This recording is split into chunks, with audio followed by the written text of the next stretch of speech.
He himself studied at the AA in London, graduating in 1975, and went on to teach there as a unit master from 1976 to 1989.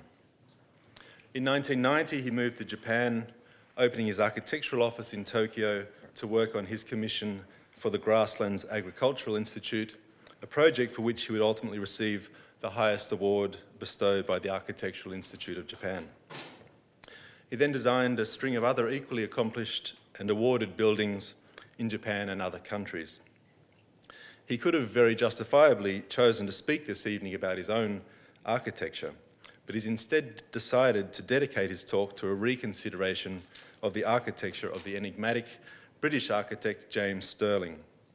And he'll be delivering a lecture entitled James Stirling Speculations. When I wrote to Tom asking what he might be speaking about, he responded, "Basically, I'll be telling stories. And, as the title Speculations suggests, the stories may not be precisely true, although I think there's a reasonable chance that they're not entirely untrue." Stirling's architecture particularly invites speculation as a mode of engagement. As Tom noted in a recent essay, Stirling understood architecture as, quote, "a single continuously evolving aggregate culture, a collective body of work from which we're all free to draw inspirations and emblems as we wish without guilt." And that's what Stirling did liberally. The more you look, the more references and allusions you discover, or that you think you discover, always inflected by Stirling's own wit and creativity.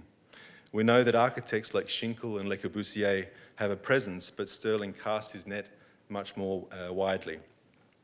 That's why speculation, which etymologically is about looking closely, is so relevant. And there's nobody better than Tom at looking at architecture very closely, with an inquisitive and prepared mind, a quality that I've come to further appreciate this week as we've been teaching together in an intensive studio.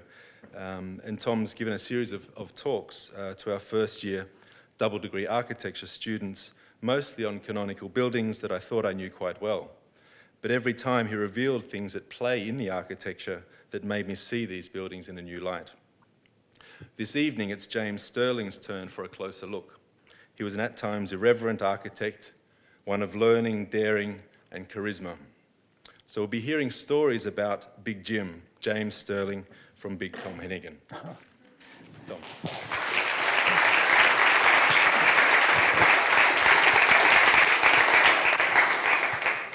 Can you hear me? Okay.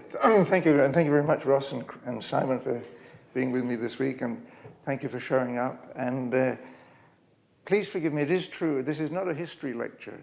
I'm not an expert on anything, but I'm interested, I'm an enthusiast, and I think that's what most people are in the audience. So this is, as I say, not scrupulously accurate, but I think looking at the work of architects and trying to understand why they did things is a game that we all, I think, can enjoy and probably already do enjoy. So that's mainly what I'm going to be doing today, is enjoying myself rambling about an architect whose work I admire, love, and sometimes hate, as we all of those who are interested in James Stirling will realize that there are 50% of his buildings are stinkers and 50% are works of genius, and that's what makes him so exciting, the unpredictability. This is my get out clause. This is him describing his work, because he very rarely said much about his buildings. Lectures usually he just recited the text that he put in with a competition entry. So here he says, there is much ambiguity and innuendo to be discovered in his work. And that's a get-out clause for it to be not necessarily based on fact, my observations, but based exactly on observation. Now, the lecture I'm going to give you is the same lecture I usually give to first-year Japanese students. So I'm going to start, perhaps you'll understand my English slightly better than they do, but maybe not. I have to start with them by explaining that he was born in Glasgow and was educated at the University of Liverpool, and that therein a country called Britain, and that Britain is there, and that the reason the reason that Glasgow and Liverpool were very wealthy countries, very wealthy cities, was because of the trade with Britain, with America, sorry. And that these great buildings were the result of the success of that trade. Glasgow, of course, a city with not so much to be happy about these days, but at that time produced astonishing cityscapes.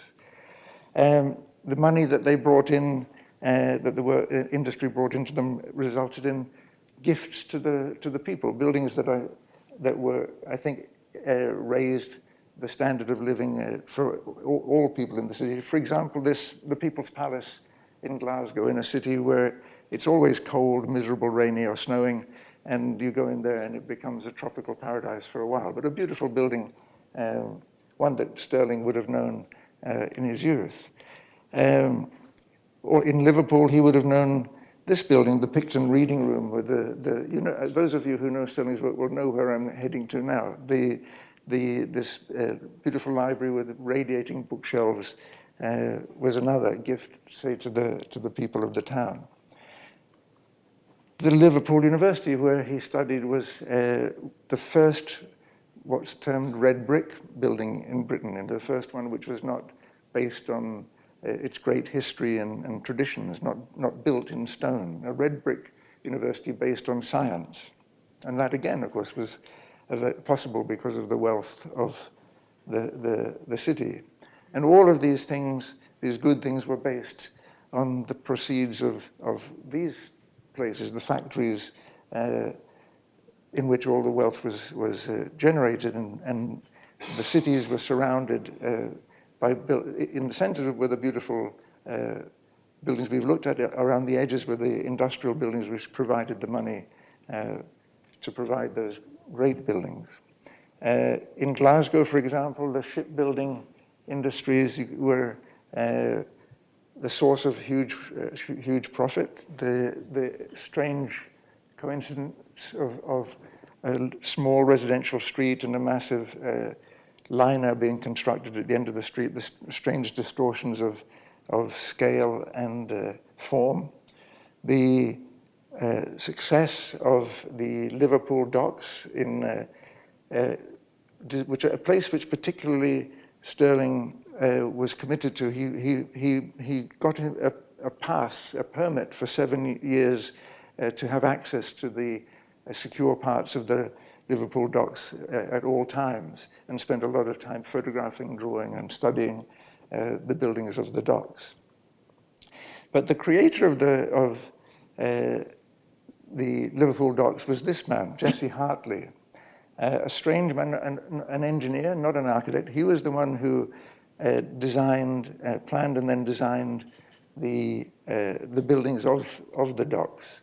A weird man who was an enthusiast for architecture and kind of in a Disney-esque way, and the producer of buildings that you could almost imagine coming from the pen of Stirling. You know, the six-sided clock tower, the strange Venetian chimneys here, and this unusually elegant gateway here. A lot of Jesse Hartley's stuff was demolished or blown up in the war, but you can see he's into fantasy, and when he comes to the Clarence Dock at 1830, it's something of quite refinement compared to the typical work that he was producing.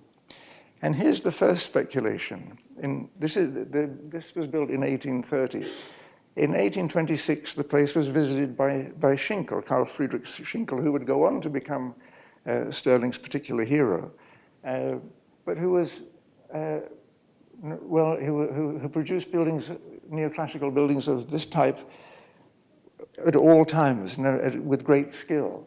And you wonder, because Schinkel had been sent from Prussia to study all of the bridges and industrial work factories that were being built in Britain at the time. And so it's extremely likely, I would suggest, that he would meet with Hartley, the creator of the biggest docks in Great Britain.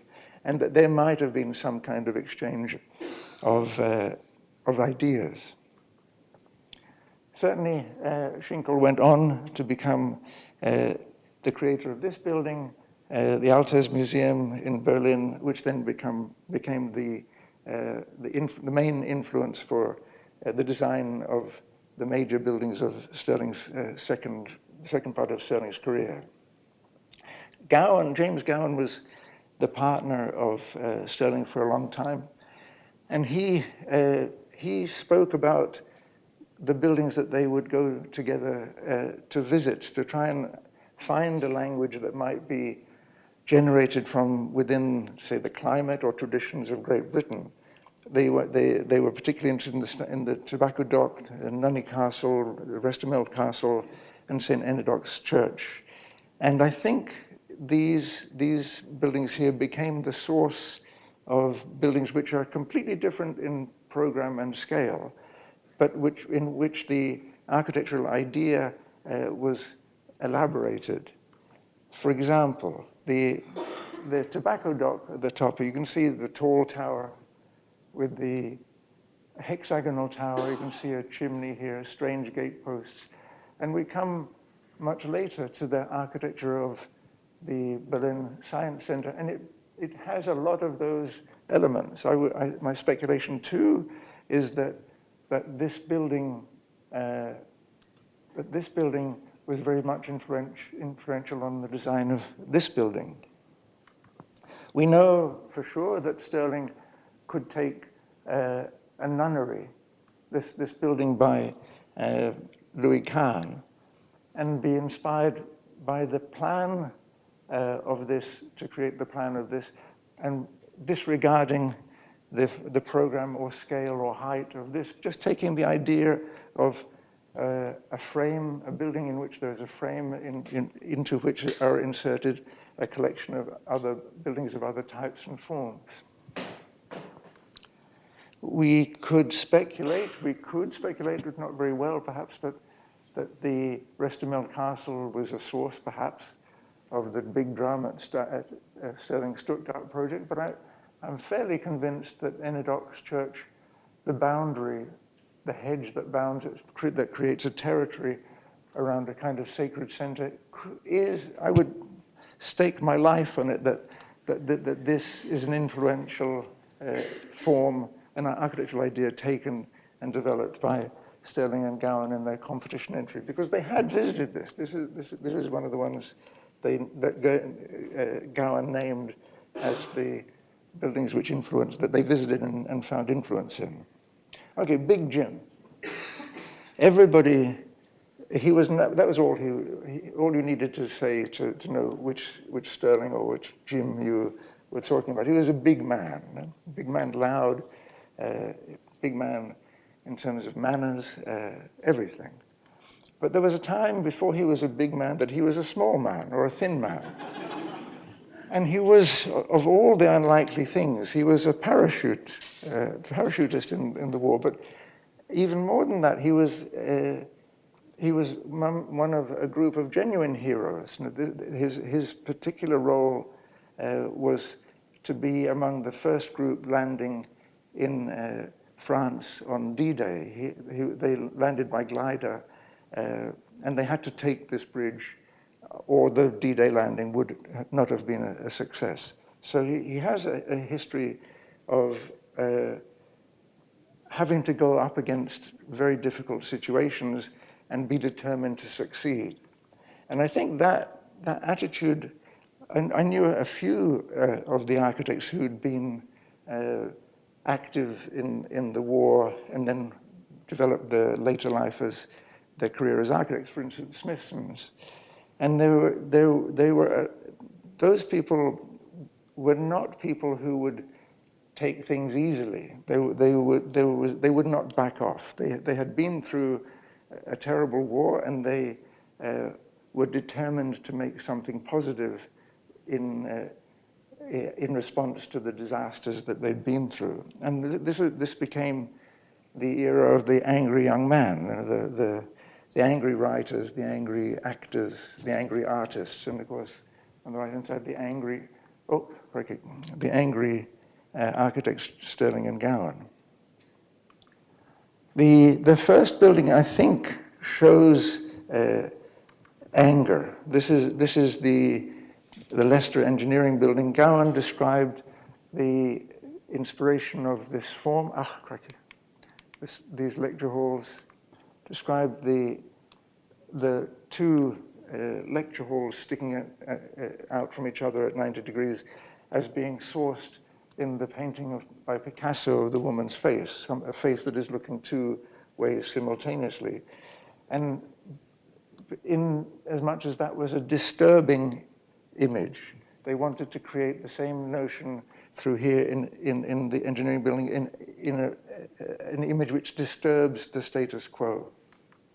So this was built at Leicester University, a nice middle of England university. The buildings had all been, as most universities were at the time, the buildings had all been lunatic asylums and were changed into university. Was built not in the bricks of the district, was built in bricks brought up from southern England, and a charming kind of Georgian style. But just over the back, you can see the beginning, the looming presence of a red thing arriving, which will shortly disturb the whole balance of the campus. It was the first building to become noted by Stirling and Gowan. It was the engineering building, this red tower. A building which in every way was trying to do something new, structurally, in terms of glazing, in terms of how we deal with a building which has to be very selective about the climate that it allows to influence it, its way of use. So this is the tower is a building of the tutorial rooms. This building is of laboratories. These are lecture halls. And this is the building for the large engineering experiments. And that building not admitted, it's too much to say, but was inspired by students. For those of you in the audience who are currently students of mine, be very careful, because I agree with the way Stirling and Gowan abstracted the student project and made it their own. This is by a young man who died early, but whose work was prefigured the work of Stirling and Gowan at Leicester. Now, so Leicester University was a yellow-brown brick university, not a stone one, but a yellow-brown brick, the brown and yellow bricks brought from southern England. And this is a red brick building in a red brick district. But this is not the same brick. You could imagine that it would make sense for the building. I'm sorry, I'm very unfamiliar with this. It would seem sensible for the red bricks of the Leicester Engineering Building to be sourced from the bricks with which they built the streets of Leicester, but no, it's sourced from the same brick company that supplied the building of Liverpool University or the Liverpool docks. It was brought down from the north, so it was a choice a choice of material which carries with it a message that this is both a revolutionary type of building, but it is part of the world of science that was the world of the Liverpool University. The roof lights over the main engineering shed, of course, refer to the roof lights over the typical factories that we looked at before. And they made this beautiful drawing explaining how each part works, why the tower is at that height, because it lifts water up. We need water at a hydraulic pressure that is created by being at that height. It explains why the roof, the glazing of the roof over the main shed is angled to keep out direct southern sun and to let in sun from the north.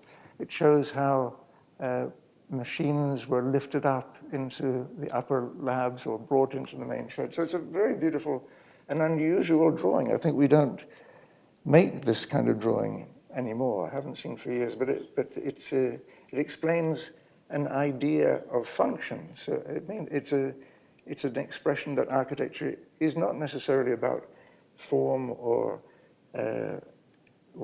beauty. It's about performance. They show here in this car how the products can come in and can be lifted up into the upper workshop. And they show these rather beautiful windows, in which in England you have no air conditioning and you have constant rainy conditions. How the window can take rain out and let ventilation come in from below, regardless of the climate of the day. And it shows a joke here. They wanted to base the building on this long horizontal band, but they needed fire escapes for the workshops, and they made the steel box with bricks stuck on the outside so that the door became invisible. So a typical kind of Stirling act of comedy. Now, so this thing about this red building looming over the existing red, grey brick buildings, brown brick buildings, and into this quiet context reminds me a lot about this poster, this revolutionary poster, Beat the Whites with the Red Wedge, Lisitsky's poster in 1920, the image of coming in and smashing something.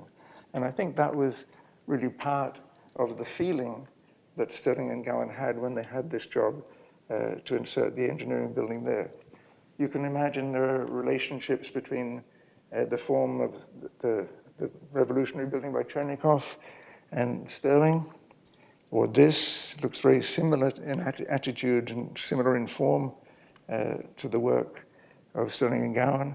Usually people compare the sticking out lecture halls to the Melnikov's big club in Moscow because of the form of the seating areas, but I think that's not entirely accurate. The Melnikov building was meant to be an image drawn from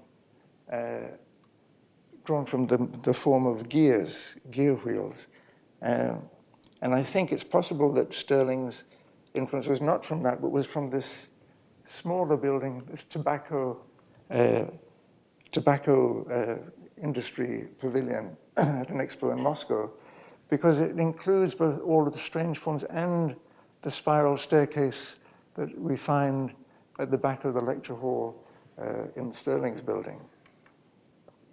The choice of this car, though, had meaning. This was the car, Rolls-Royce, owned by James Stirling's girlfriend at the time, Eldred Evans. And the act of parking this car here is not just a way of getting rid of the car. This is an important symbol.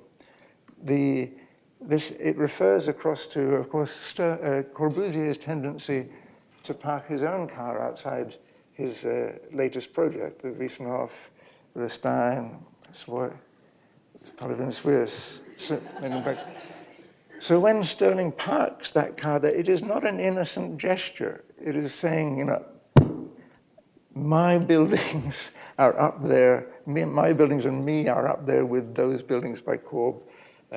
So it's making a claim, I'm sure tongue-in-cheek, but only slightly tongue-in-cheek, for a link to the culture that Ross was talking about. But it's a continuous culture. So here is the engineering building, always an astonishing building to look at. Their breakthrough, literally breakthrough projects. Somehow they had terrible technical problems with every project they had after this. But the engineers were not much troubled by technical weaknesses in their building. They just liked being in a building like that, you know. And so, but Stirling then got a much more difficult project, a project at Cambridge, you know, the home of tradition and white stone architecture. And he again, though, inserted the red thing, the red building, the red industrial building into this very elegant campus, and he ran into very difficult problems. This building, though, is as an idea, as an architectural idea, is very beautiful, I think. It's the building is formed in two parts. A folded bit, which is the tutorial rooms, and a large reading room hanging down into the space between the two. And it's of course, he was never very, we have to look at the time, it's 1968. So he was, you know, Glenn will not allow me to talk about this as being environmentally sensitive, and I think Stirling, the last thing on earth Stirling would have claimed to be was environmentally sensitive, but he did at least make a gesture towards a cushion roof, which would have some sense of insulation between the outside and the inside. But essentially, it's a beautiful toy, cold as hell, hot as hell, and dripping with condensation, but great architecture. And of course, if we're looking for references, and we are, the building we looked at the beginning, the Picton Reading Room, it's almost identical in idea to the Cambridge History faculty.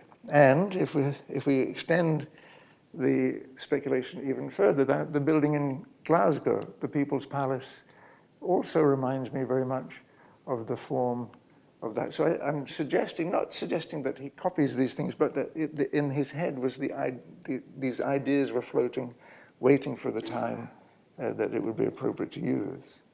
So this building, of course, the redness of it again is reminding the people of Cambridge that there are red brick universities snapping at their heels. He also then got a third project for a major university, the Flory building, a residential college, in a very beautiful location up here on a river. You can see here all of the colleges, the Oxford residential colleges. This was another residential college, not taking the form of the square, but taking a kind of form of a curved building. Sadly, if you look at the south point, the sun was coming from this direction, the south is here. And so the direction to which you would open and bring in the sunlight was towards a municipal car park. So you had a choice of viewing a river with no sun penetration, or viewing a municipal car park with plenty solar penetration, and he chose to structure the building around the canal rather than the car park. So that created a problem, but the problem became something that was an interesting challenge to be dealt with in a most dramatic way. So here you can see the building wrapped around the student cafeteria, facing towards the river.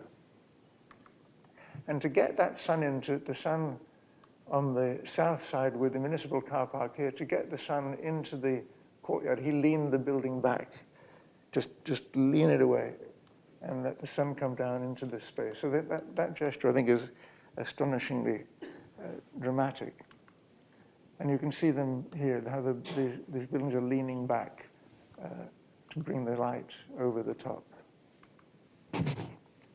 The struts, you can see these things are appearing again, but maybe a more accurate relationship is between this and the props that hold up the ships in the graving docks in Liverpool that you would have seen many times. The form of the ship, the form of that ship reflected maybe by the building, the residential building, and the props of this boat here being reflected in the props of the building.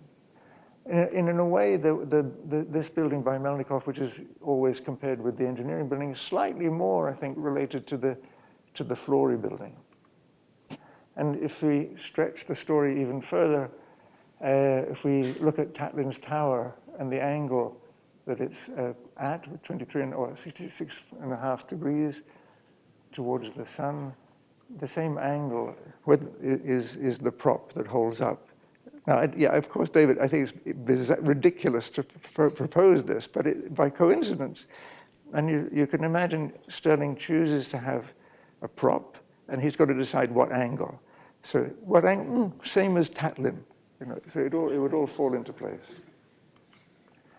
He, I think, tongue-in-cheek and with satire intended, argued that he wanted the building to be legible by all, by everybody using the university would understand it from the code that everybody normally expects to find when they go into a university building. For example, that the gatehouse here, which would be reflected by the elevator and staircase tower of the Florey building, or that cloisters, which are traditionally around the base of a university courtyard, would be reflected by this space, this space along the bottom of the building, which is usually filled up with bicycles. So this would be, people would understand that it's a reference to the memory of cloisters. And again, very tongue-in-cheek, he would argue, or he did argue, that at the center of every university residential college is a fountain or a statue of the founder. In his building, the thing that everybody would focus on is the ventilator from the student cafe in the center of the courtyard. So it's all a little bit tongue-in-cheek, but at the same time, it's probably true. People living in the residential college would expect to find something at the center of their view. So the story is that all of these buildings, the red brick buildings, which people always think of as being the revolutionary works of his career, were also, and people think of the second part of his career as being referential or historical. I think the same, he argued, and I think correctly, that the same thing was true of his early work. All of these projects have a background okay, all of these buildings have a reference, you know, to Picasso, to Melnikov, to the dead student, to the People's Palace, to the ships. They can all be found in his history or the history of architecture that he admired. Now, they're layers. They're basically layers of ideas put together. Now, the same thing happened in this project. This was a competition in 1976, which was in which many architects from around the world were invited to make a drawing which suggested how Rome should have been developed after 1748, when Nolli made his drawing of the city of Rome. And so Stirling was one of the people invited to make a drawing to suggest how it would have been a better city, how it should have been made a better city. And he had this sector. And for him, it was very simple. This sector would have been better if they'd built all his buildings inside that sector. That was the answer. And it's really quite clever. In the buildings which are on a hill that he built or drew would be located in a fantasy place, but on a hill in Rome. Buildings that were near to a canal would be located near to a canal in Rome. So it was, in a way, based in fact. But this is a collection of all the buildings which are, what's that one? That's Sheffield or something, isn't it? There's Florey, there's Olivetti, and so on. So the city is reassembled around Stirling's works. And that idea of layering architecture together is what he brought most strongly to this project. This is the famous, his most famous work, the State Gallery in Stuttgart. It's at the base of a hill in a valley. The valley goes down and then up again, and this is the cultural district of the city.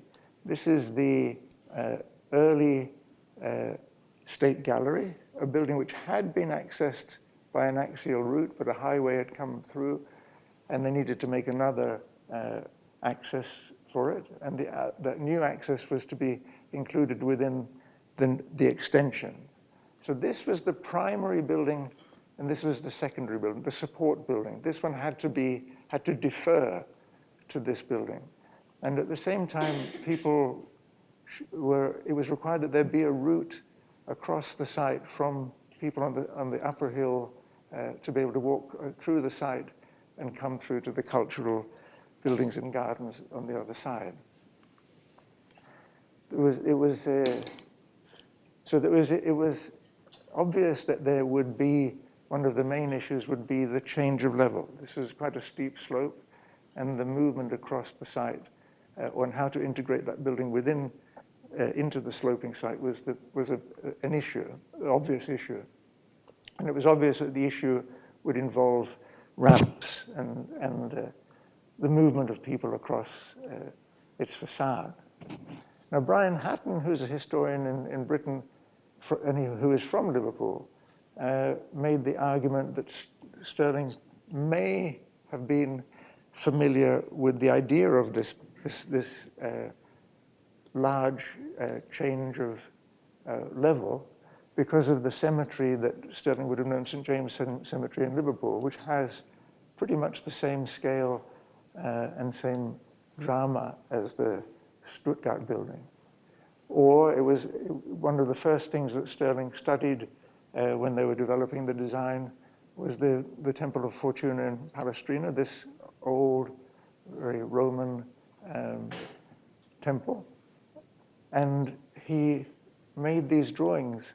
This is the plan of the old State Gallery, the plan of the old State Gallery, and he's imagining this building now inserted into that site and draws that building in its relationship with the old State Gallery. Or here, he takes the perspective view of the old State Gallery and imagines Palestrina inserted into it as the new building. So he's looking for a way to deal with the language there.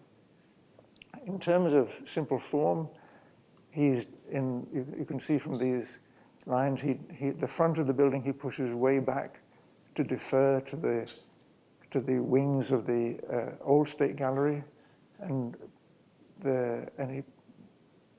this building is arranged so that it's no further forward than the tower at the end of the State Gallery. So you can see geometrically how he fits the building in very simply into the surrounding context. He notices that, and then he arranges that the plan of the old State Gallery with its U-shaped blocks and this semicircle garden at the entrance, he repeats that then as the basic plan of the new State Gallery, the U-shaped block, and they're approximately the same diameter.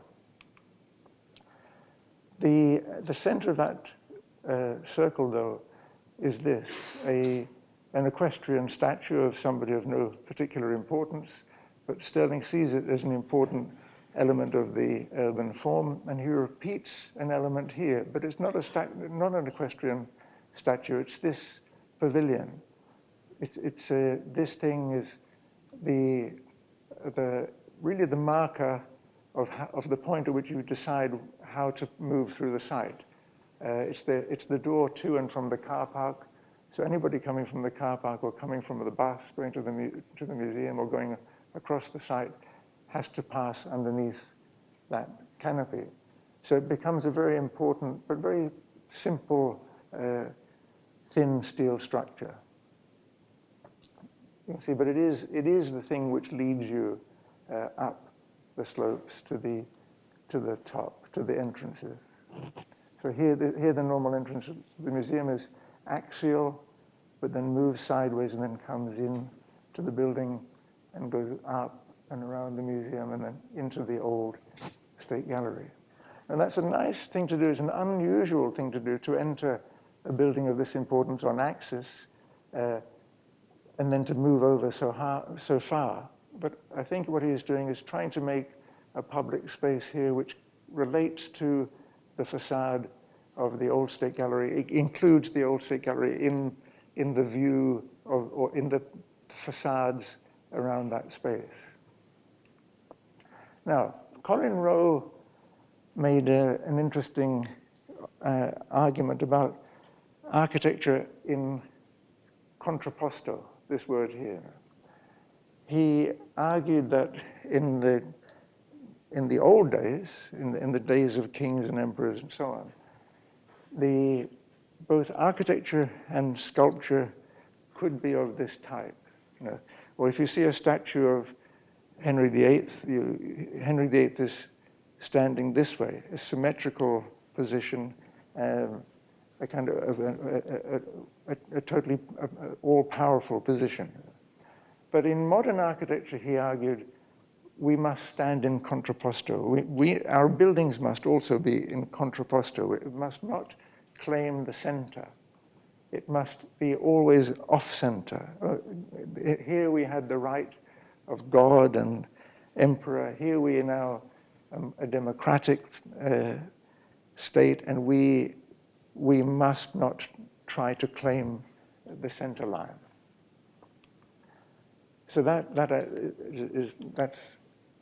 the point here. I think Stirling is trying to shift you off the axis to deal with that question of, can we claim, how much can we claim the right to the axis in contemporary times? You see in Corbusier's building here, of course, the axis would have been here, but no, it shifted off just enough to make it break that traditional form. This is the path moving through. You go up the ramp, around the drum and out at the back. And as you pass around this drum, you can look down into the exhibition spaces, which you have to pay to get in. On the other hand, this costs nothing to walk through. Big dramatic space with sculptures, usually an entrance from the main entrance hall directly into this sculpture court. And the form of the building really is fairly simple. It's a big box. To try to get this big box to relate to the surrounding context, he adds to the box certain small elements, which then break down the scale of the box and integrate it into the form around it. But there's something strange in that. All of that sounds very straightforward, but there's something strange. This upper level here is surrounded by cornice. It's a big space with a curved cornice on three sides. And of course, a cornice is an unusual thing in modern architecture, but the fact that it be three sides makes it also extremely unusual. It just wraps around there. And what it is it's trying to define that as a room. It's an exhibition space, but in the same way, or an exhibition room in the same way that this room, or this is one of the old rooms and this is one of the new rooms. It's an exhibition room in the way that this is also an exhibition room. Or it may be that the three sides are understood in the same way that, like Piazza Sant'Ignazio in Rome, where these buildings, three buildings, each share a bit of a cornice. And so you understand when looking up that you're within an implied space, an implied room. Or, as Robert Maxwell asked, this is the Viceroy's Palace in Delhi. This is the sky. This is an open space. This is only cornice. This is no ceiling here. Whether it was whether this Stirling dealing with this three-sided cornice originated from here. Lutyens being the English architect most similar, really, to Stirling in both incredible creativity of novel ideas, but also wit. You know, he was a very funny, an architect who makes jokes, and very few architects other than Stirling and Lutyens could do that.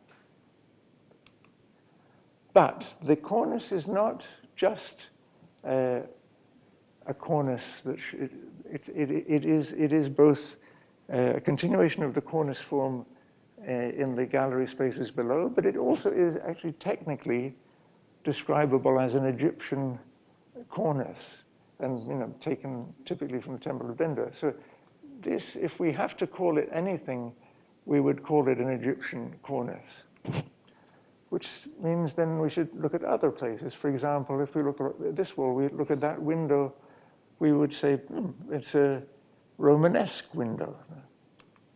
Or if we look at the canopy, the entrance canopy, we would have to say, yes, it's a constructivist style canopy, or it's a canopy generated from memories of the shipbuilding yards in Glasgow, perhaps. Or if you look this way and we look at the elevator, of course it's a direct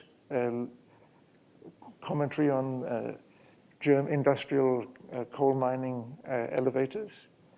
At the back of the building, the ventilators from air conditioning are obviously drawn from Centre Pompidou. The holes in the wall of the car park that allow fresh air to blow through seem to be Piranesi-esque. They seem to be copying the drawings of the ruins of Rome where stones have fallen.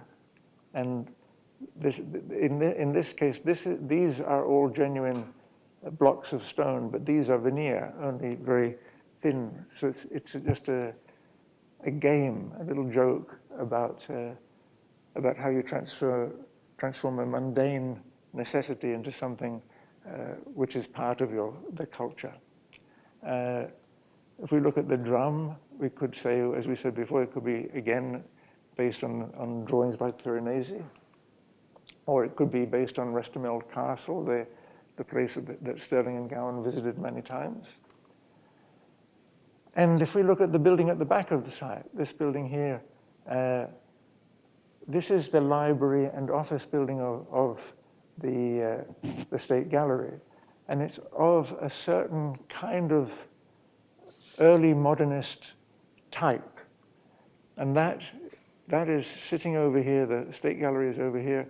Across the valley, on the other side of the valley, is this development, the Wiesenhof settlement, in which all the great architects of the time made houses, including this building by Corbusier, which I imagine is understood as a commentary on the core building, kind of a reference to the core building, locating it across on the other side of the valley to say, yeah, I'm here too. Now, so the first thing to notice is that this is the Stirling plan. This is obviously a copy of the Corbusier plan for Chandigarh, and that is obviously a copy of the Staatsgalerie in Stuttgart. Oh, sorry, of the Altes Museum by Schinkel. Now, Schinkel's building is important because it seems to have been the first purpose-built art gallery. Before that time, the great palaces were used as galleries. Their sequence of rooms became the typical form that we now understand is the pattern of art galleries. In its center, the main space was a space which is relating to, developed from the Pantheon in Rome. And its front was a long colonnade echoing the painted Stoa in Athens, a long public space, because this is the first art gallery, the first purpose-built art gallery, so what should it look like? Nobody really knows what an art gallery would be. So here they made it as a public space with paintings of great artistic moments on this wall, matching the painted Stoa of Athens of 400 BC, in which the paintings on the wall were the great triumphs, the great victories of the Athenian people. So basically this is drawn from that idea.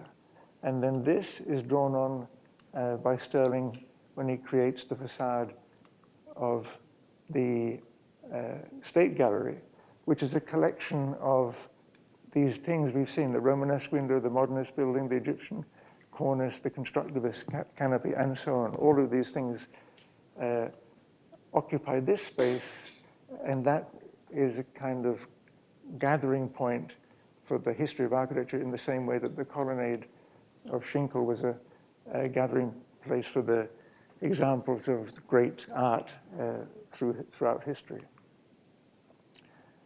Now, if that's true that all of these things are collections of great moments in world architecture, the one that's missing from the story is this one, the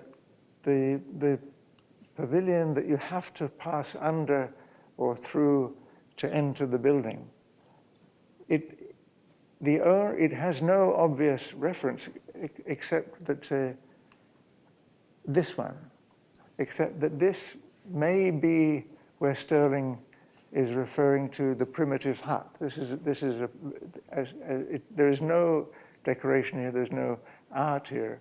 It seems to be the beginning point of architecture in the way that this was the beginning point of the State Gallery architecture, in the way that this is the start of all architecture. And if you stand at the back here, if you stand there and look through to the other side of the drum, you see this framed in this arch. Now, whether that's again pure luck, I don't know. It could be worked out through the section, but this little special thing seems to be captured in this frame to emphasize its importance.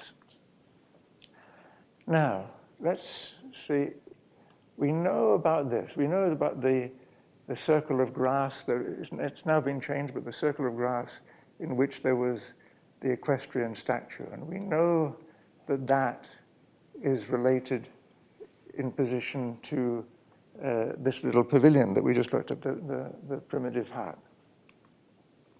Now we can suggest that if it's true that this is meant to be the fundamental point of all of the architecture that is shown in the State Gallery, there should be some kind of evidence of its power. So if we lay the same circle here with the equestrian statue, we know that that's the same diameter as the diameter of the drum at the center of the State Gallery. And if we lay the same diameter here, we find that that curve is relating to that strange part of this glazed wall, which you can just see here, that line. It's as if the power of that circle has pushed that flat wall and indented it in with its energy, or say. So we can imagine that this pavilion is powerful enough to make that, to deform that. And we know that Stirling enjoyed this thing, the relationship between these circles. He described the drum of the music school as the champagne cork in the bottle of the Staatsgalerie. So he already talks about the relationship of these as being important parts of the story. Now, let's go back into here, into the center of the drum, where we find this strange assembly of forms. As I said before, it's the door that connects the entrance hall to the sculpture court. And it appears to be something that is sinking into the ground. But I think it's not sinking into the ground. I think it's rather like this, like the Arch of Constantine in Piranesi's drawing of the Forum. In this building, this arch is not sinking. It's the ground that is coming up. It's the collected layers of architecture in Rome that are gradually piling up as they fall and filling up the arch. So this is being overcome by the surrounding debris, not sinking into it. And I think that's the same story here. If we see this, go back to this one, here is a collection of all of the architecture of the world, piled one on top of the other, and rising up maybe in the same way that the architecture of Rome piling up is crowding out the arch in the center of the Forum. Now, if we look at the classical types of columns, right? Corinthian we know is the most decorative, the most beautiful. Ionic, and we know Doric is the most primitive, the basic one. But it's not actually the basic column. The Tuscan is an earlier one, and the difference between the Doric and the Tuscan is that the Doric has flutes and Tuscan doesn't, which means it's this one. So this one, let's say now, is a version of the earliest column, the earliest classical column type with no flutes, simply showing how it's assembled. So my question for you is, where have you seen this type before tonight? No. Where have you seen this? And the answer to that is here. You have seen it when we looked at the warehouses of the Liverpool docks. This appears to be a Tuscan form. And as I said, this is the space. And ironically, this building was the place where Stirling made his last building in England, the Tate Gallery of the North. And this structure, we can understand this. This is very easy to understand, and we can understand hanging from the wall that beam to collect all the other, the glass structure. But all of the rest of this is incredibly unnecessary, entirely unnecessary in that case. And yet he repeats the same thing again and again on every doorway into the building. So it must have some importance to him. And the importance, I suggest, is this, that again, we go back to Liverpool docks, we find these things which are the cranes hanging off the side of the building. And I think they are the generators of this idea of hanging structures from the face of the building. Now, I'm going to finish quickly with this one, because this is a building that everybody was waiting for after the success of the State Gallery in Stuttgart. Every fan of Stirling's was waiting for this building. It was his big chance to come home and do a great work. And yet it turned out to be an immense disappointment. I remember very clearly being horrified that this was the best he could do, and thinking he maybe didn't feel there was enough challenge. The building was very small. So why was it so dull and boring? And so, but for years I've been looking at this building and have convinced myself it's not dull and boring. It is an amazingly intelligent piece of work. The story is simple. There's the Tate Gallery here. He pushed the claw. This building has been designed to house the collection of Turner paintings. The building is pushed back, hidden by trees, so that it doesn't have a challenge against the old Tate Gallery, so that the Tate Gallery still, like the State Gallery, remains pure and important in the center. It's located in Pimlico. a wealthy part of South London with very beautiful architecture, with yellow, brown brick walls, stucco walls, red brick military hospital, and almost every building extended at the back by some trendy architect. So we can deal with that quickly. This is the back of the building of the Tate Gallery, the Claw Gallery. It's intended, I think, to look industrial and to look like the backyards of the houses around it. And the face of the building, though, is meant to pick up on the yellow brick and the stone and the red brick of the context that we looked at here. The most important existing buildings on the site were these: the military hospital, red brick, beautiful detailing, and predominantly on the left-hand side of the facade, and with a little bit left at the front. The buildings which had been here were already demolished during the war, and this little pavilion here remains as a kind of a memory of this wing of the hospital. But it's only one piece, and so what he decided to do was to add to that a red brick coating to extend the color of that brick all the way through to the entrance front. So he makes this small building, extends it, making it like this as you look at the building to the right, matching or trying to match the dominance of the red brick buildings on the left. So he tries to get a balance so that the Tate Gallery then looks precious in the center. There's a game going on here. This is the side wall of the old Tate Gallery. This is the front entrance of the new Claw Gallery, facing each other across a courtyard, with a pergola on the left between the two formal entrances. Now, again, this is real fishing in the dark. But how did we arrive at this particular notion? And it may be that it's a kind of echo of Schinkel-Charlottenhof Palace, the building with the pergola off on one side. It seems from Schinkel's drawing and Stirling's drawing that they're pursuing similar ideas.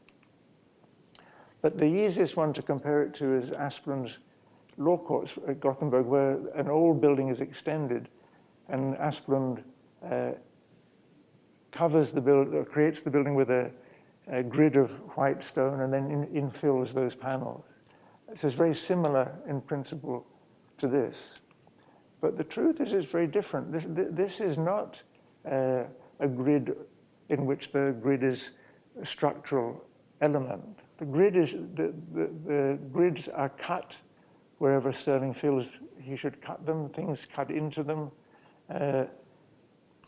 The nearest thing that I could see them being is the connection is with this.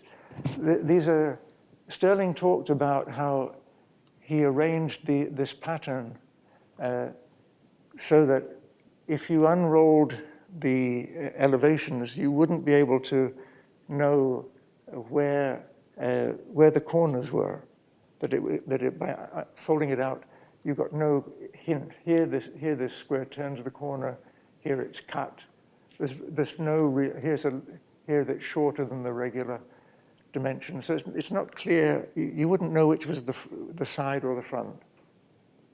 And I remember this exhibition in London about the same time as he was working on the project, an exhibition of the Dazzle ships at the Imperial War Museum, ships where to confuse submarine bomb directors, they painted the ships with strange geometric patterns to make it confusing whether the ship was moving to the left or to the right. So really, Stirling is creating, as he described it himself, it's a garden wall. This is the white grid is really, it's nothing to do with architecture, it is a trellis. Nothing, he's very carefully arranged so that almost nothing nothing lines up. If we look at the way the pergola is attached to the wall, the grid of the wall and the grid of the pergola are completely out. The height of the pergola and the heights of the grid are completely wrong. These lines here don't line up with that, but these lines do line up. So he's consciously getting it wrong, and I think it's to make it appear as a building of layers of history, of types, to imply that it's a building with a history, say. And so it's imagined as this. Now, there's a lot of in this face-to-face game. He's playing with the existing pediment of the Tate Gallery and creating an empty one as the empty pediment of the new gallery. He takes the old lunette window underneath the pediment and puts it here in the new facade on the top.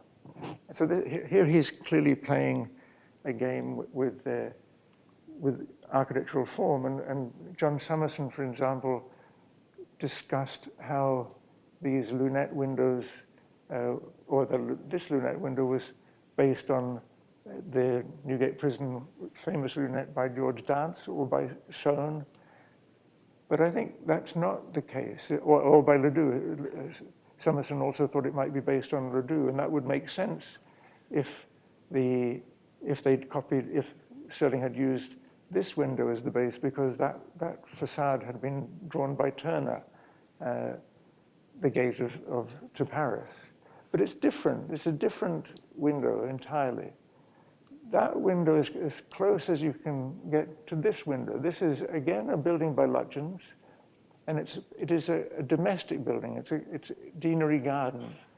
The layering of those windows seem to accord completely with these. And so we imagine that what Stirling said about this being a garden is true, a garden building. If he's copying the lunette window of Deanery Gardens, he's certainly copying this, the way the steps come down into the garden. He's copying maybe the pergola. He's certainly copying this pond at the center. So he's taking architectural elements from domestic architecture. Here we look out and we see again that staircase down in the pond.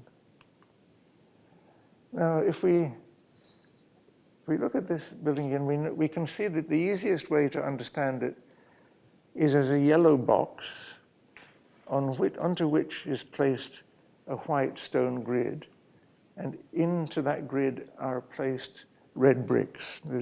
That's the easiest way to imagine that facade. So the question is, are we looking at a grid as the dominant figure, or are we looking at the squares as the dominant figure? If we choose the squares, we find ourselves with an interesting relationship. And it's a relationship that goes back to this. This is we saw this before, where Stirling's State Gallery looks across the valley 3 kilometers towards the Weissenhof exhibition, and the buildings make or speak to each other. If we go to the Tate Gallery, and we go 500 meters from the Tate Gallery, we find a development by Lutyens, in which you can see the possibility that these are echoes. Here, if we think about Stirling's building as squares, not as grid, we can find that notion of the squares here, 500 meters away, where the building is folded again, rather like the way this building is folded.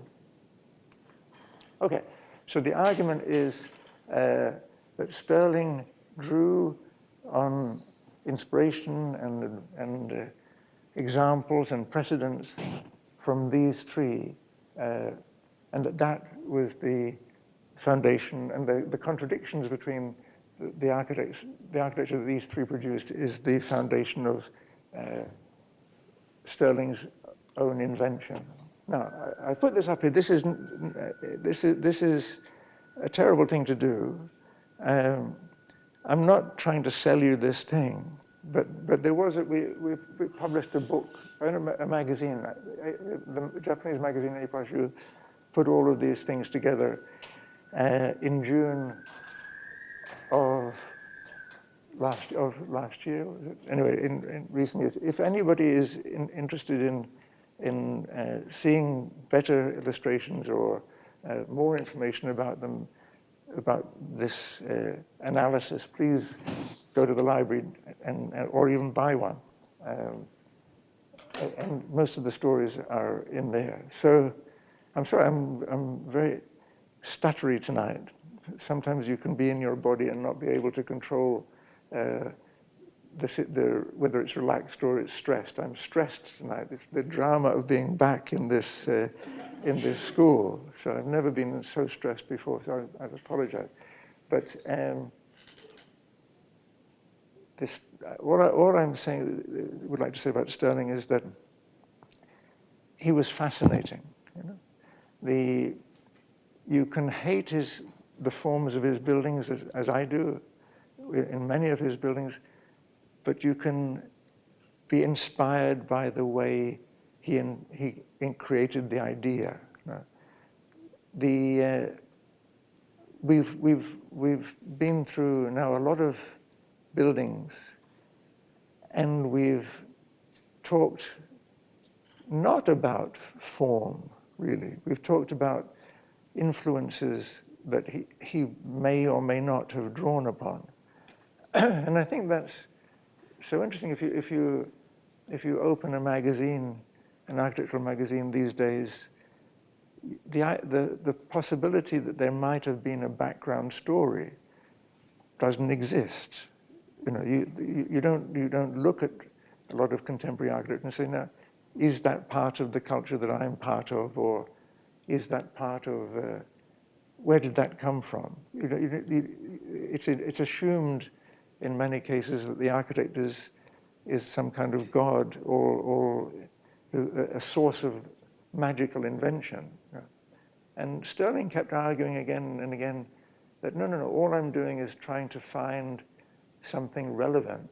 You know, I can look in the architecture of a country and the history of that country, and I can go to some places, and everywhere I go, I'm finding things which inspire an idea, an architectural idea. And I think I love his work. Well, maybe I don't love his work. Maybe I love him, because it's his way of creating, of developing an idea, developing a small notion into a rich, layered idea that I think was so rare and so important for all of us. And I always used to say that anybody who dreams of being an architecture student has to be entirely familiar with the work of Stirling. And I still believe that's true. It sounds kind of over the top, but I believe it is true. He churned through so many interesting, valuable ideas that just the fact of reading them, or I hope in some cases looking at the pictures tonight, will have given you ideas to take home and develop in your own work. Whereas usually, I love Zaha, but I would look at Zaha and I would be unable to find an idea. I could find a thing, but I couldn't find an idea. And I think there's a slight loss of belief in what we do as being something that is valuable and that grows. That we all share. We are all part of. The genius is what we we try to find, we try to identify, the magazines try to identify. And yet I think Stirling kept arguing again and again and again, we share this culture and we can draw from it as we wish without feeling any guilt. So anyway, that's my story. If you have, and I'm very, very sorry I'm such a mumbler tonight, but if you have any questions, I'll do my best to answer. If you don't have any questions, oh.